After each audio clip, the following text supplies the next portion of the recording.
Hello.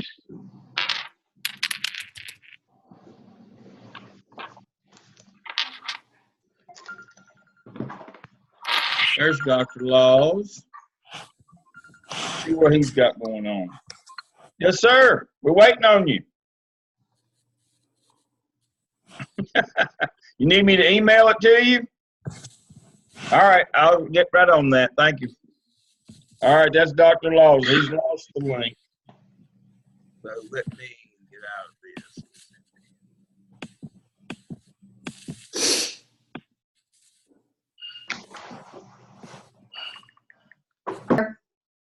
OMA final evidence narrative turning in assignment? Yeah, if you put it, you put it in, turn it in. Over here on, I'm guessing you can see my screen. There's a box for turn it in check. If you don't do it, it's okay. I did, but there's two of them on there. So I've got one of them graded, but the other one, it was left blank. Nah, it'll only give you one. Probably because I had to take the old one out and put a new one in.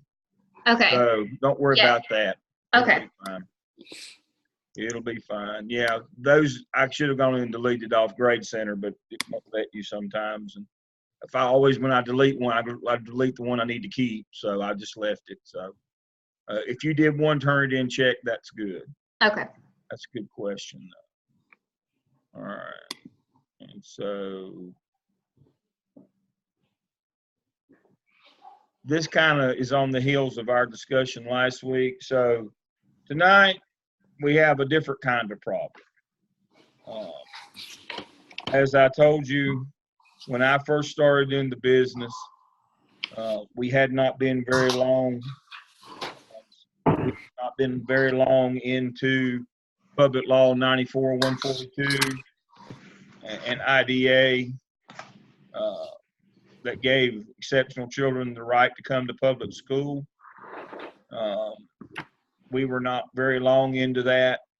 And so when I first became a principal, the complaints that I got were from the exceptional children's parents, claiming that we were not meeting the needs of their child per 94-142. And in most cases we weren't, because we were still trying to find our way. You know, it takes a long time. You know, Brown versus Board of Education was passed in '54. It took 12 years for North Carolina to recognize it, to even start school integration. We didn't even start integrating school till '66, after the Civil Rights Act kind of spurred people into doing that. So it kind of integration sat there for 12 years. Well, in many cases, 94-142, which established the rights of exceptional children and kids with disabilities, we did the same thing. We kind of sat there and looked at one another. What are we going to do? And so PL 94-142 was passed in '74, and we really didn't make much headway on that until 1983, when Basic Ed Plan came out. We said, you know, everybody deserves these rights. And it was probably until then that we really made any real headway in North Carolina, at least, and I know South Carolina's the same way. It was the early '80s till we really made any headway with exceptional children. So when I became a principal in the '80s, I think it was '87, the complaints were exceptional children's parents coming in and saying, you're not meeting the needs of my child, or my child's not in the least restrictive setting, or you need to do X, Y, and Z. And pretty much throughout my career, I left the principalship in 2000 and went to the central office. That was pretty much the case. When we had complaints, we weren't meeting their needs. The world has changed, as always does. Parents still complain, but it's not the same parents. The complaints now are the basic ed parents complaining that because of the inclusion model, my child's not being able to get their basic education because the teacher is spending too much time with these exceptional children, or they're disrupting my child's class. And so for whatever reason, good, bad, or indifferent, don't care about your politics, we've certainly become a lot people are a lot more willing now to say things that one time would have been considered racist or discriminatory. Now they feel like if they clarify their statement with, I'm not racist or I'm not discriminatory, but I want that kid out of my child's room, you get a lot of that now. That's unfortunate, but that's just the way of the world. So now you have the issue now legally is, how do you balance serving the needs of exceptional children with the least restrictive environment, while at the same time making sure that that doesn't infringe on the perception that that infringes on the rights of the regular ed kids who are in that same classroom.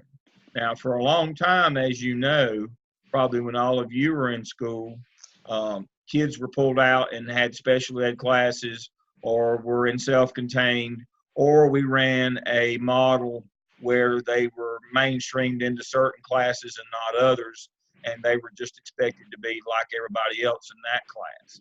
We have matriculated through that to now the inclusion model, where these kids are taught alongside other kids, and the exceptional children's teacher comes in that room and works with them individually. Some of you may have some experience in that. Also, I think over in our materials, I have a PowerPoint on the difference between the old mainstreaming model, where they came to certain classes with no assistance, to the new model on inclusion. And it has kind of the pros and cons. I believe I have that in your materials folder. Let me check and make sure that I have that in there. Inclusion versus mainstreaming. I do have a PowerPoint that, if you're not exactly sure, and I'm not sure I am always, now it's a long one, it has all the laws, but it basically talks about the pros and the cons and the difference of the traditional model that we ran for the first 30 years, and now the more modern model that we've been running in the last 5 to 8 years. The old model being mainstreaming, where a kid might go to PE, but he was self-contained or was in an EC classroom the rest of the day, or might go to certain classes, or if he was learning disabled in math, he'd still go to the regular reading class, or those kinds of things. We've gone from that now to most districts are running inclusion models, where the kid's in a regular classroom all day long and just gets assistance in certain classes. Anybody want to kick us off with what's going on in their school district or in their school? So I've been the inclusion teacher at the high school and middle school for the past 8 years. So yeah, I have a co-teacher who teaches with me. At the high school, my class was 100% IEP. I think they've gotten some negative feedback from the State Department on that. Yes. They keep going with it from year to year. And then I've moved to the middle school, where I teach inclusion there. So there I have one class with about 50% IEP, and then my other class is about 10% IEP. Mm-hmm. So it's a lot more manageable. Yeah. As a parent, I could see where these people are coming from. Mm-hmm. I don't know that I want my regular ed child in an inclusion class. I get choice about where he gets to go because we're in the same school. So next year I'll be choosing for him, just like I did this year, not to be on the team that has the inclusion classes. Mm-hmm. Just because I know how the behavior is. I know that you spend 90% of your time teaching 10% of the kids, mm-hmm. because they take up all your time. But I do think it's good for them. I do feel sorry for the other kids that kind of do get held back. Yeah. Yeah. But there are legitimate concerns from regular ed parents, and this is not a right and wrong kind of thing, that they're always bigots and racist because they don't want certain things or want certain things from their kids. Some of them are, but not everybody. I don't want to in any way imply that everybody is. This is a hard one. This is why it's our last one. This is a hard one because you're exactly right. I mean, there's a lot of parents who have legitimate concerns. And a lot of that is what you just outlined. When you've got a class that's 50-50, that's too much. That overpowers the culture of the classroom. And usually the reason why we do that is so we can have rooms. Generally, one of our biggest problems is equal distribution of the IEP kids. Well, I think the bigger problem is understaffing of special education teachers. And that's why we have to have 50% in a classroom, because she's needed in too many places at one time. You understand that we went to an inclusion model. Now, this is opinion based on budget. Yeah, it saves money. The reason why we went to inclusion is it's 30% cheaper than doing mainstreaming, where you had EC classes. It's a money saver, and that's exactly the reason why this model was. I don't know that anybody argued that it was a better model. It was just a cheaper model, and so that's why we did it. Now, there are those who will argue that having kids be in a classroom with regular kids, IEP kids, be with regular kids, that there are certain advantages for them. I won't argue that one way or the other. But what I will say is the genesis behind inclusion was not what kids got. It was simply money. Now, that means that the efficacy of it, whether it works or whether it doesn't, wasn't the point. It's going to be this way because it's a cheaper model. And so I always kind of like to know why we're doing what we're doing. So if the whole idea to start inclusion was we need a cheaper model, and folks didn't do it because it was better for one group or the other, I always took that as a challenge to try to make it the best that I could make it, rather than, a fait accompli. This is what we got, and this, we'll just have to suffer through it. The notion here is we might have done this for the wrong reason, but it's up to us to try to make it better. And that's really what this case study is about, is how do we make it better? How do we answer those legitimate parent complaints? How do we answer those legitimate teacher complaints? How do we make a not very good situation, not an optimal situation? How do we make it better at our school? Because there's going to be a lot of things that are not optimal in your schools. And you can't just throw up your hands and say, well, I can't fix this. It's your job to fix the unfixable. It's your job to make everybody happy when you can. But that's what they hire you for, is to deal with situations like this where there's no real winners in this. I guess you'd say you're trying to mitigate the losses on one like this. I know that's probably not the characterization that I ought to be using, but it's just the truth. It's not the best situation, and that's why I said this is why we have it last. The notion here is I kind of, go with my blessing is there's going to be situations where there's no winners, that there's no right and wrong, that it's going to be tough and you're going to be in a really bad situation. But you've got to find common ground with people and try to fix it. So as we look at this particular case study, anybody else, before we kind of dive in? Well, I was going to say, actually, in the county I'm working in the opposite situation, because they had not been doing inclusion. Yes.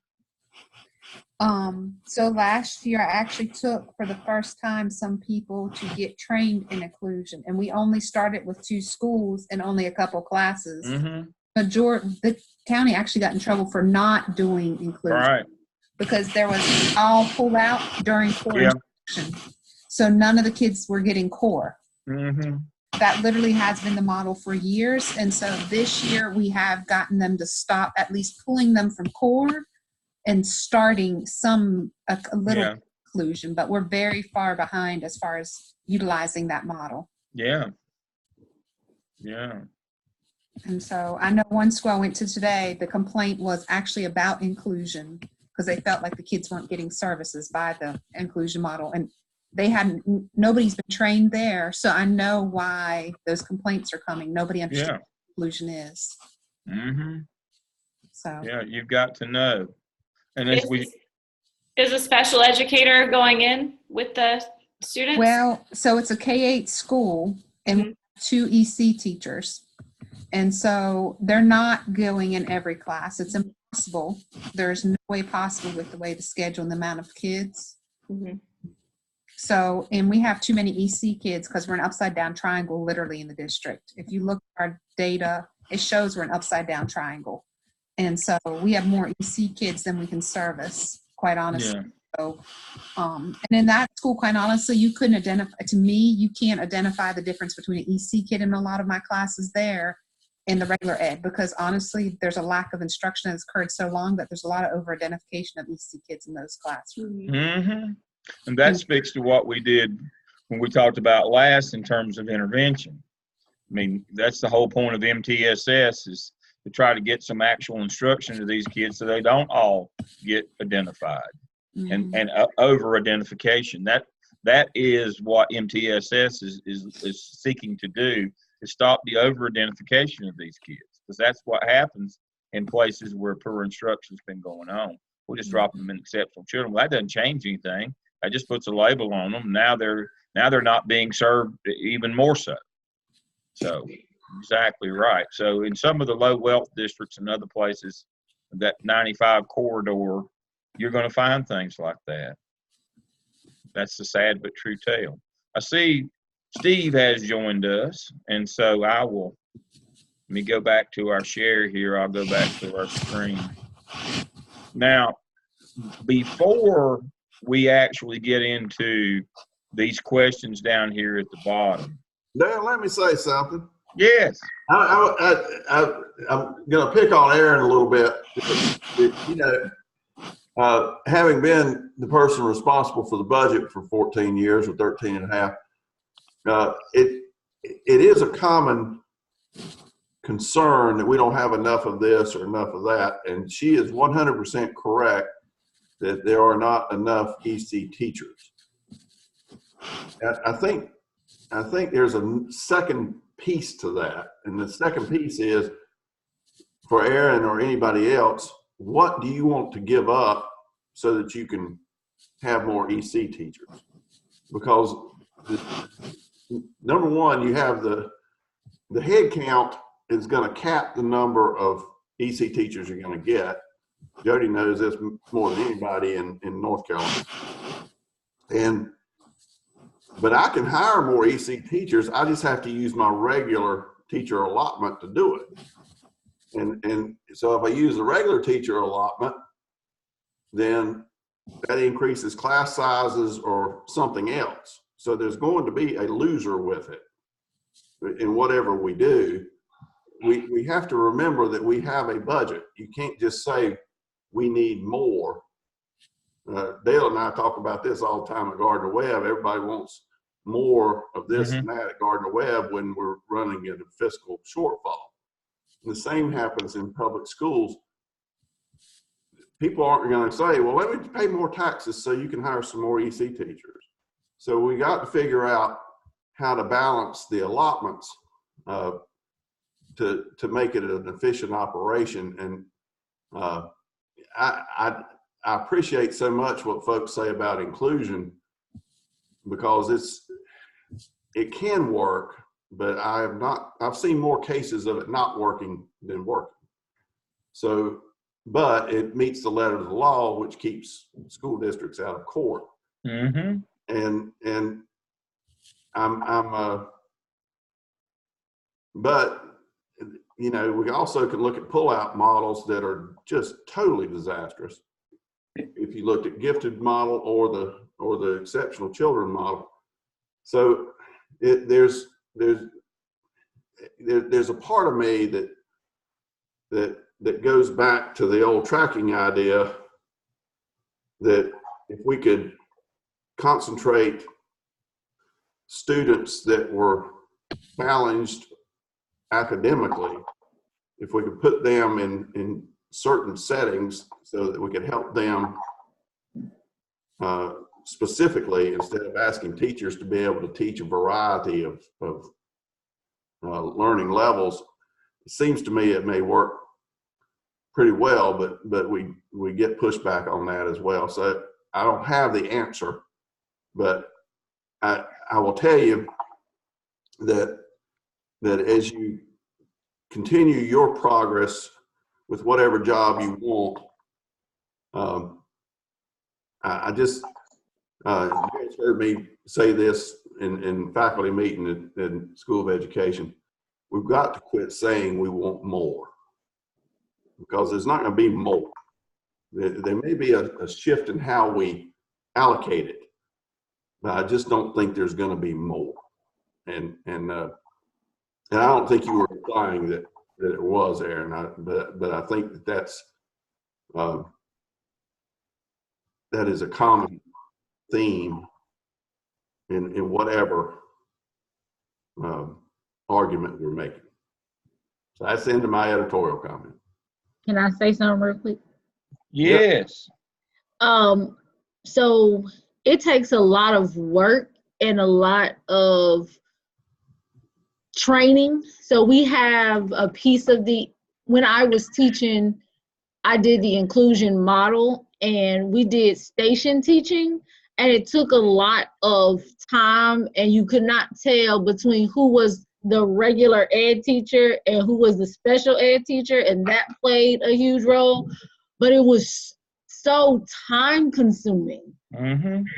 And it worked, and the students grew, but I spent hours planning, and then having to plan with another teacher to make sure that we were simultaneous in what we were doing. It was a lot, but I saw the benefits of it, but it just was a lot. At my site, we have the resource model, and the challenge that I see is that when the students come back on the hallway, the science and social studies blocks are like out of control because the students are low. And so trying to get them where they're supposed to be, you can definitely tell when they enter back into the classroom. So while they're saying, oh, language arts is fine and math is fine, we don't understand about social studies and science, is because they're mainstreaming them back in, and it's a disaster in some cases. So it takes a lot of structure and time that I don't think some teachers want to invest in, because where is the time? You know, it's a 4-letter word for a reason. So that's my opinion on that. Yeah, I mean, the point here is to both Steve and Ken, to your point, what are you willing to give up? Money and time. I mean, those are the two commodities that you have. If we're going to make this work, we got to give up time. Or if we're going to get more help, we're going to have and have less on teachers. Then we got to give something else and buy more teachers. And so that's what I'm talking about. This nobody comes out a winner in a case study like this. What you're trying to do in this is just do the best you can for the people that you've got, for both your IEP kids and your non-IEP kids.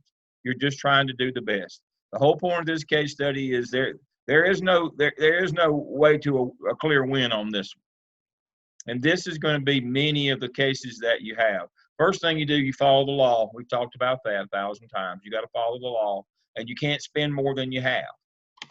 You know, this is a law and finance course, so that's the 2 points. That's why this case study concludes this course. You got to follow the law, whatever it is in your district, and you can't spend more money than you have that's in your budget. And if you're gonna, you know, as Steve said, he and I talk all the time. Don't keep saying we need more all the time. That's not going to happen.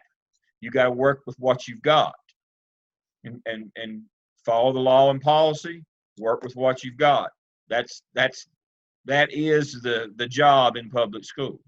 Private colleges, they don't know that, but many of them are having that lesson demonstrated on them as we speak. because the days of wine and roses are over in terms of the money coming in. You know that there is population decline and the number of college-age students. You know that there's decline in the number of students choosing to go to liberal arts colleges, traditional undergraduates. And so there's not going to be, as I always say, back to the old Meatloaf song, there ain't no Coupe de Ville hiding at the bottom of a Cracker Jack box, or there's no pot of gold at the rainbow. I had a person call me about, you got a new president coming and things are going to get better. And I said, is he bringing a sack of money with him? And she said, no. And I said, well, I don't know how things are going to get better. How things are going to get better. You're going to have to make some choices. Oh, we don't want to make those choices. Well, I don't know how it's going to get better. But back to the case at hand tonight, kind of the setup on this one for me is the first thing that I hope you will have noticed is the principal. Is it concerning to you that she didn't know what was going on in her classrooms, and that when parents came and complained to her, she was unaware that that was happening? That strike anybody other than me? Anybody pick up on that? Crystal, did you know what's going on in your rooms? Well, I do, because I'm in the classrooms, but I cannot honestly tell you that, and I've worked in a couple of schools, probably 3 or 4 schools within the same district. I can't tell you that every principal I have worked under knows exactly what's going on in each one of those classes, because they just aren't in the classes to know what's going on inside the classes. Yeah. I mean, sometimes they say they're getting bogged down with discipline or parents or being pulled out of the building for meetings at the central office and so forth. So I can't say that they know exactly what's going on in every one of the classes in the building. Not honestly say that. Mm-hmm. Is that a best practice? I wouldn't say it's the best practice. Right now, it's just a reality.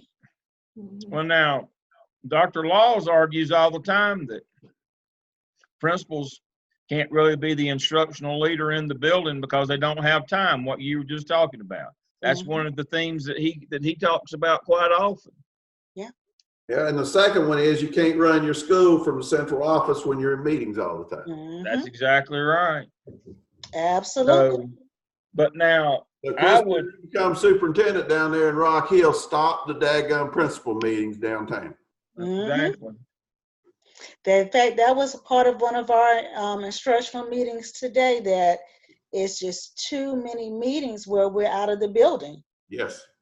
Yes. Some of that can just be electronic communication. We don't necessarily have to sit face to face for 3 hours. There you go. Dr. Lamb, give her an A. Exactly. Now, Steve and I are of the opinion that most meetings can be done in 15 minutes. Mm-hmm. That the difference between operations people on the LS side and curriculum people is curriculum people, not the present company excluded. Now, remember, I'm married to a curriculum instruction specialist, so. And I'm not accountable for what he's getting ready to say, ladies. The majority of curriculum people that I ever worked with, they thought that having a meeting was the work of the organization, because in their line of work it is. But when you switch over to administration, the LS side, you only have a meeting to plan your work and then you go and do your work. It's a completely different career. And one of the things that you find is operations or administrative or LS people, leadership studies, they understand that meetings many times prevent you from doing the work of the organization. Mm-hmm. Curriculum people, that is their work, is having meetings. Not so on the other side. And then, so one of the problems that happens when curriculum people tend to come over to the other side of the fence, they have to understand they have to leave those meetings behind, and that you need to be in the building, you need to know what's going on. Now, I'll play the devil's advocate for a minute as well on this same topic. I didn't really realize this until I went to the central office. because I only went to the mandatory principals meeting every month, one that was required to go to. But when I got to the central office and supervised principals, I realized some principals found a meeting to go to every day. In large districts, and Candace can either confirm or deny this, but in large districts like Charlotte, there's a meeting that you could potentially go to every day if you wanted to. Some group is meeting somewhere, sometime, every day. Somewhere in the district, there is a meeting as we speak, I'm quite sure. And if you want to, if that is your milieu, if that's who you are, then you can find a way to be out of the building all the time. But you have to resist that urge to go to another meeting and realize that your job as an administrator is in the building and to be there and to know what's going on in the rooms around you. And so that kind of sets this whole case up for me and kind of delineates, what kind of principal are you going to be? Are you going to be a principal when somebody complains about what's going on, something as big as an inclusion model, you don't even know what's going on in the rooms, and you have to call somebody else in and ask them? That may be more common than I'd like to admit. But schools don't run well that way. And so it's an abject lesson for us all that, we need to be selfish with our time and make sure that we're there for what we're there for, which is to be in the building with those kids and with those teachers. That's what our job is, and we need to be cognizant of involving ourselves in things that take us out of the building on even an infrequent basis. We need to limit those things. So this is a good case to remind us that if a parent comes and complains, now you might not know what happened at 2:00 on Tuesday afternoon in Miss Butler's room, but this was a bigger issue about how the inclusion model was being run in the school, and the principal really didn't know if the parent had a legitimate concern or complaint or not, because she didn't know what was going on in the room. Too many times that's the case because we find everything else in the world to do except be there in the building doing what we need to do. And so that's what kind of delineates those people. My charge to you is to not be that principal, that school administrator that finds meetings and groups and other things to get involved in, that, stick to the knitting, which is being in that building every day. And I think if you do that, you'll have less of these kind of situations. I could be wrong. I have been earlier today. I'm quite sure. But I believe this is one of those abject lessons of, if you're in the building, sometimes just your presence alone, that some of these things kind of tend to work themselves out. All right, so let's get to our questions here tonight. How might the principal approach this in future meetings with teachers? Is it necessary to choose one approach over the other? All right, somebody lead us out now. Where is Jody? You sent me one already, didn't you? A response? I did. All right, so tell us what was the content of your response on this question? So a lot of it's based on the IEP team, which consists of a lot of people. And so based on data is what you have to decide, are they going to be pulled out or are they going to be part of the inclusion process? All right. And it's looking at a lot of data. At least that's what we do at the elementary level. All right. What is the path the principal should take?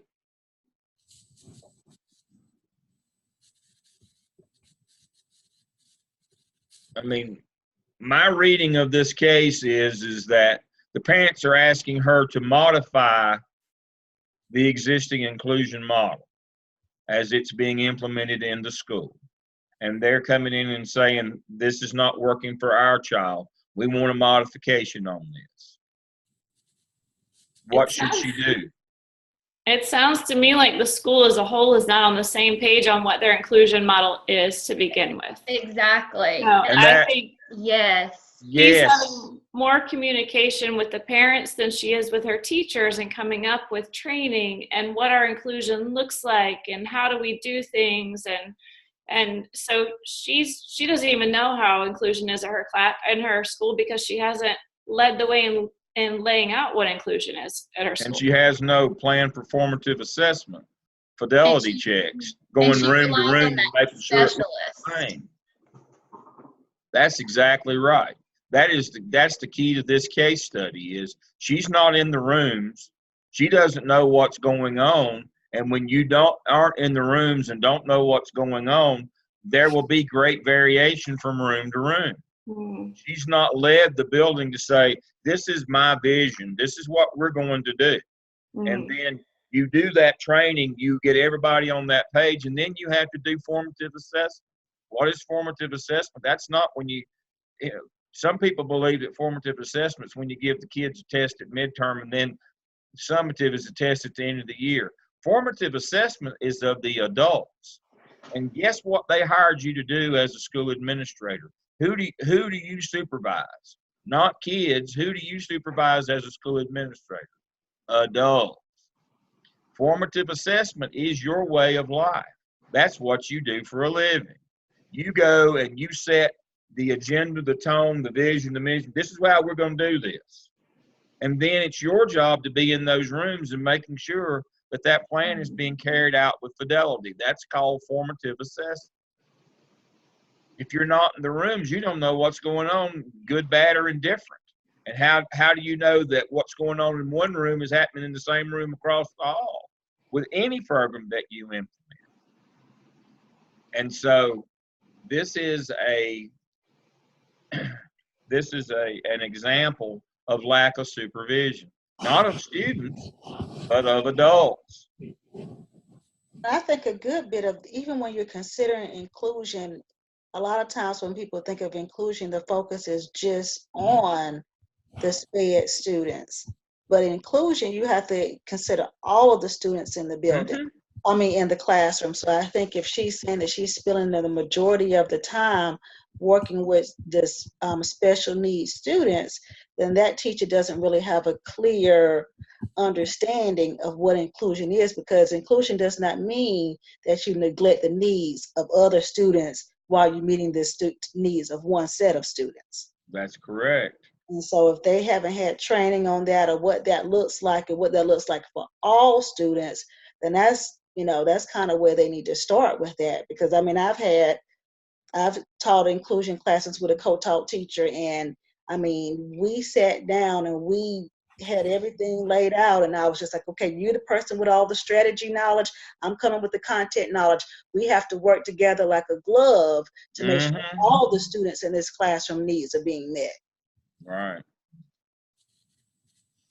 Okay, what kind of collaboration from the children's family might the principal and teachers propose in order to improve inclusion in the education program, encourage and appreciation for diversity and stimulate learning for all the students? And that's exactly what Crystal was talking about. You need to bring everybody together as a school community, not just too many times when we have meetings, we just meet with the exceptional children parents. And that's what I was talking about. When, in my era, early on, we spent all our time with them trying to satisfy their needs. It never dawned on any of us that there was another half of this partnership. Nowadays, parents are demanding that the regular ed, the non-IEP parents are demanding to be equal partners in this process because their kids are in the same room as the others. Remember when we did the pullouts, their kids weren't in those rooms, and so that they weren't stakeholders in that process. Now that we've gone to the inclusion model, regular ed parents and regular ed kids are stakeholders in this process, as Erin was talking about earlier. They are in this as well. I think one of the mistakes that we make is when we hold those EC parent information nights and get that out, we don't include the regular ed parents as well. When we have those meetings, all we invite are just the IEP parents. I think one of the bigger solutions to a problem like this is we bring all stakeholders together. I think that would be a leg up on getting started on solving this problem.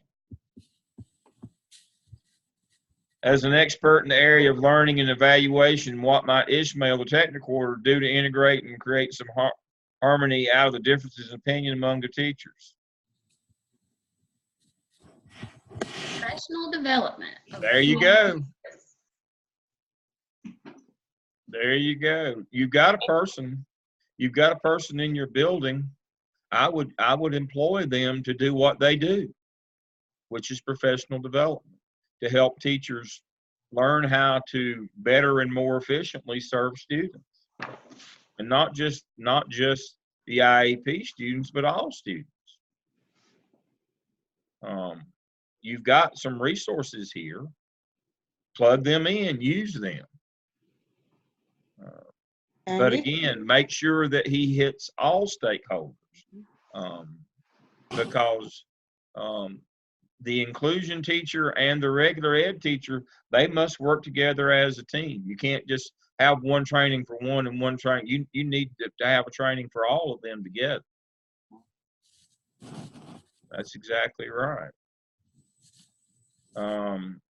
What actions might Sylvia take with the families and children in question in order to learn and share the achievement experience they observed? That's the teacher.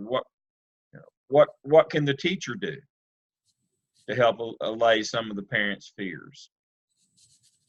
She needs to have her own meetings and share what inclusion really looks like in her classroom. That's right. With every child in the classroom. She And can also making sure that she can share the data to support what she's doing is working for their children. That's exactly right. That's exactly right. She can be her own best advocate. Mm-hmm. And she could probably find some support from some of those parents if they knew what she was doing and how well the kids were doing in her room, all the kids. She could probably help herself. I've had folks who looked at this case study and said, this is really about formative assessment. It's about public relations and about involving all stakeholders. There's a lot of things here, and there is a lot of things here. But the kind of the overarching theme in this is that you get what you get in terms of money and personnel, and that's kind of the exit of a law and finance course is you got to follow the law, whatever it is, and you can only spend what you got in your budget. There's not a pot of gold at the end of the rainbow, and you've got to figure it out. And the best, and it doesn't have to be all on you to figure it out. You've got a lot of people who have an interest, who are stakeholders. The more of them that you can involve, the better, the more and better solutions and the better all people will feel about problems like this. And that's kind of the biggie for me. The takeaway from this case is that there's no quick fix. There's no money to throw at it. There's no additional personnel to throw at it. We just got to sit down as a group and figure out the best way to proceed going forward. It won't be optimum, but that's what we're relegated to in public schools now. Less than optimum. You don't have all the money that you want. You don't have all the personnel that you want. You've got to figure out how to make it work with what you got. We've spent time and effort and energy this semester learning that the law is the law and policy is policy, where the money comes from and the limits on the money. This is not a we'll ignore it and do what we want to do or we'll throw money at it problem. This is we're just going to have to get down the weeds and work it out with all the stakeholders involved. That's kind of the bottom line on this case. I'm going to turn it over to Steve, the Dr. Laws here, and for his takeaway on this. Well, unfortunately, you took my takeaway, but that was my initial takeaway, is that we I want to say I love the answer on what's the next step in this professional development. That, as all of you know, is not utopia either, because teachers oftentimes are already strapped for time, and they don't like professional development either, because they'd rather be given the time to grade the assessments that they've done or plan the next day's activities or whatever it is. So I think that when we get into administration and leadership, which you all are in, we quickly determine that whatever solution looks like it's the best is still going to have a pushback. And I think we do well in this case or any other case. I love the discussion that you bring these stakeholders in and let it be a kind of a group discussion that's going to come to a conclusion, but acknowledging that there are winners and losers with each decision. Inclusion, as much as any initiative that we have, brings about winners and losers, because I became frustrated with it more and more each year I was in administration, just watching inefficiencies in getting the results that we wanted to get for every child. There's just not a good answer, and I think, but Jody, you're 100% correct. The biggest mistake I know that we made in Wilkes County was the lack of training for teachers who have inclusion classrooms. And Aaron, you talked about this as well. All of you have talked about this, that and I mean, every one of you has brought up an example. Wendy, with your upside down triangle, and That's a good one. How we just we just have not found the right recipe. And but Dale, as much as I hate to compliment him, hit it right, because we can't go back to the well and say, well, if we could just have $10 million more to do this, I believe we could make it. And we found time and again that's not the answer. Human ingenuity is the answer. We just have to figure it out. And figuring it out occurs when we understand that there are going to be winners and losers.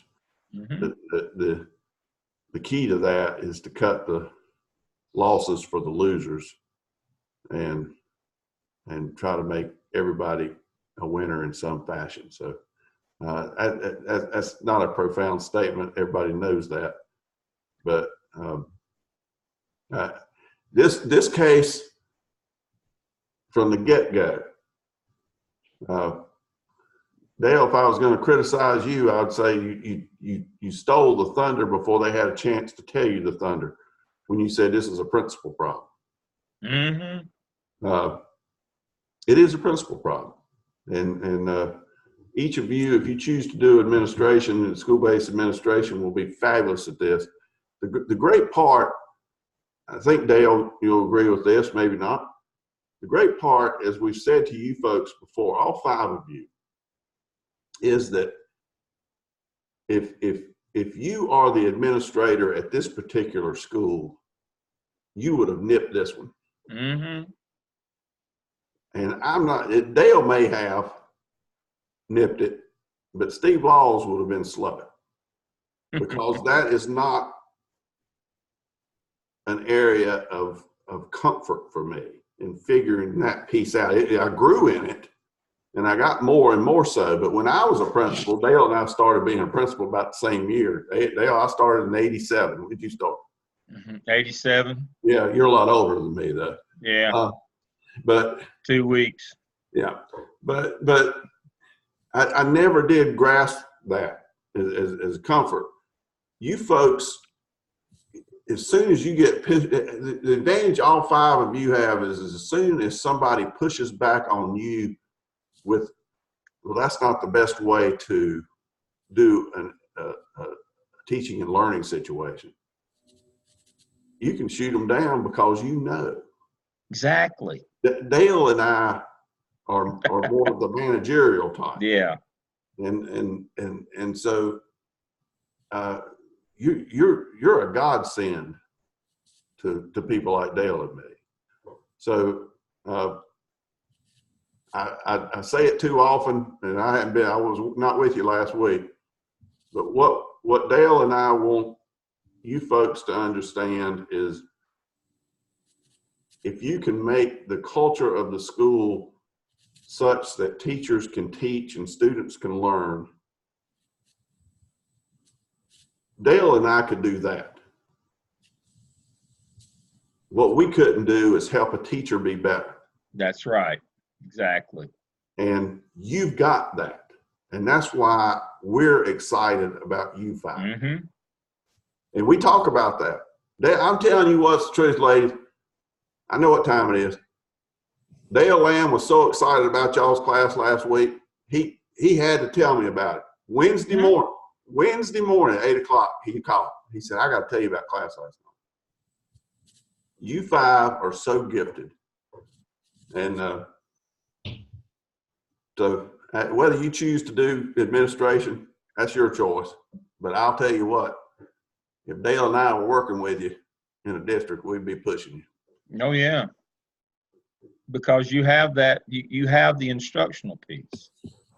And that's what can bring it all. That's a level of stature that you have that's built in that most administrators of our era didn't have. We were the guys that just rolled the ball out and, were good at organization. That's not the case with you all. Y'all can sit down with these parents and these teachers, and you can figure out effective staff development, and you can figure out how to make this work for everybody. You can figure out how to make sure that your building is a building where the culture is teaching and learning.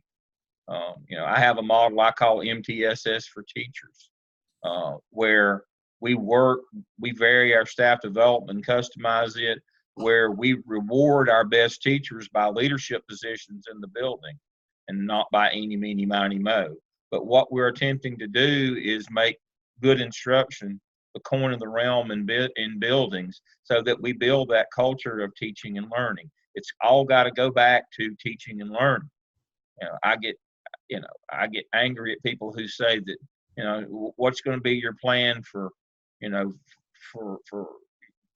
your behavior plan in your building? Oh, we're going to make them wear uniforms. Well, that's just kids behaving badly dressed similar. If this notion that if kids behave more that they'll automatically learn more, no. If you want kids to learn more, you have to teach them more. I know enough about school to know that if you want kids to learn more, you have to teach them. And that's the heart of what we do. You know what they do at Jones Sausage? They make sausage. You know what we do in public school? We teach kids. That's the heart of what we do. And if you have a leg up on that, you have a leg up on running a school.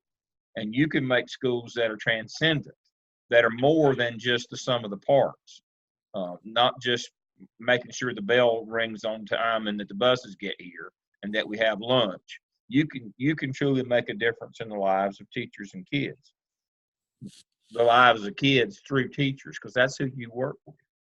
I mean, you folks have got that part that many of us of our generation did not have. And so it can only be better. It won't be easy. You got to work within your budget. You got to work within the law and framework and law and policy. Those are going to be your constraints. I hope that you've learned that. The last weekend, as we work through our materials, it'll kind of bring all this together, and all the things that we've hit upon this semester and all of our different case studies. We'll kind of go through all the law and policy and the things behind all of those when we're together for our last weekend. But you've kind of got the gist of the course, and we'll just flesh it out here at the end. Again, it's all about teaching and learning. You folks got a leg up on us on that, and that's why I'm so optimistic about the future of schools if we have folks like you running them. So give it a thought. Anything else for the good of the group tonight? If you choose not to run a school, then when you whatever leadership position you're in, be that influence. Lead where you are. That's it. Lead from where you are. And it doesn't mean, if you don't want to be a school administrator, there's nothing wrong with that. Just lead where you are. And that's kind of my charge to you as we leave you. Again, I'll see you weekend after next, the 14th and 15th in Charlotte. That's not the dates. That's the week. That's the course numbers. Wait a minute. The dates are November 23 and 4, isn't it? You may be right. Let me double check that before we go. It hurts you that I might be right. Yeah, it does. I'm injured. It's November 23 and 24. It's sessions 14 and 15. That's correct. That is absolutely correct. And so November 23, because tomorrow's the 14th. that's correct. He is right. So it's the week that kicks off before Thanksgiving. That is correct. I don't know if this will open back up or not. Come on now. There It's you right. You don't have to find it. Yeah, I'm right sometimes. Saturday and Sunday, November 23rd and 24th, sessions 14 and 15. He's absolutely correct. I will see you at 9 o'clock on Saturday morning. We'll have a few pastries and biscuits. If you have a preference on biscuits, send me an email. Remember, we'll order in for lunch and work through on Saturday, finish at 4, be back on Sunday, and we'll be done by 1. Sunday at 9 also? Sunday at 9, and we'll still be through by 1. Okay.